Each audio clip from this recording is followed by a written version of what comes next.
with Old Maid, I really, really just enjoyed getting to really know the people who were in such a small cast of a show, like, really well, and getting to form a really close, like, working relationship between characters in that regard, which was really, really cool, because I've never gotten to do that before. And just working in such a small setting on a piece of on an opera was just a really cool experience to develop all these character relationships. So that was really awesome.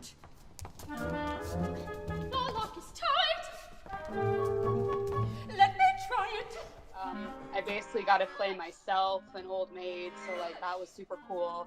But a really interesting aspect about that was I've never done a funny show before. I never got to do a comedy. So being on stage on the opening night when we had the full audience and everything, I felt like I was at a comedy club. Like I felt like everyone was laughing so hard, and it was hard to stay in character just because everyone seemed to be enjoying themselves so much. And that to me brought me so much joy to see that I can make so many people happy with my colleagues and with my music. And all of the stress of the show and learning the music, all of it was worth it to finally be performing out there for the Old Maid and make so many people happy. So that was my highlight.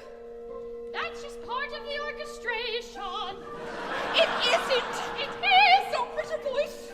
Let's make our choice. This was not my night that I was playing Amelia.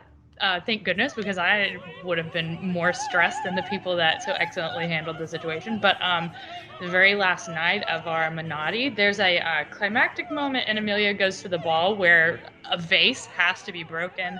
And we only had one vase left in the prop closet, and it broke before we could get it on stage, before we could set it for the last performance. And so we had to wait a couple of minutes before we started. And like I said, I was not Amelia that night.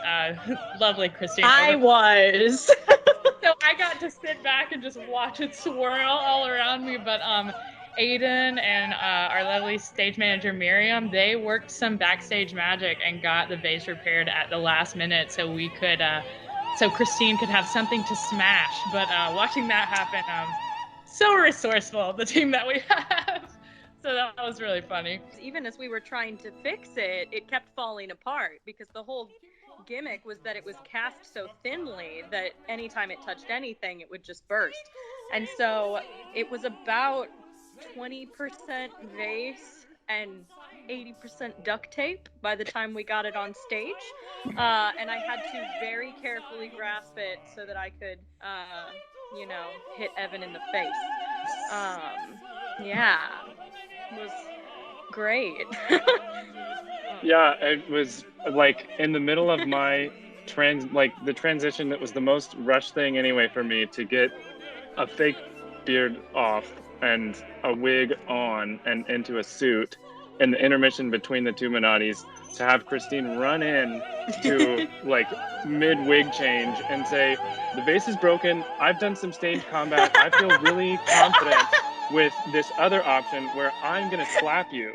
So as long as you do this, like clap at when I pat your face and then fall over, and I think that'll work. And so I was like, okay, wait, pause the wig thing. We went out in the hallway and we practiced it twice, and then I went into the wig and we finished the transition. And then I think I heard before the show started that the vase was indeed fixed. But we were going through this whole chaotic moment, like, okay, we're gonna try this brand new thing, very first time, final night of the show. So it was really exciting.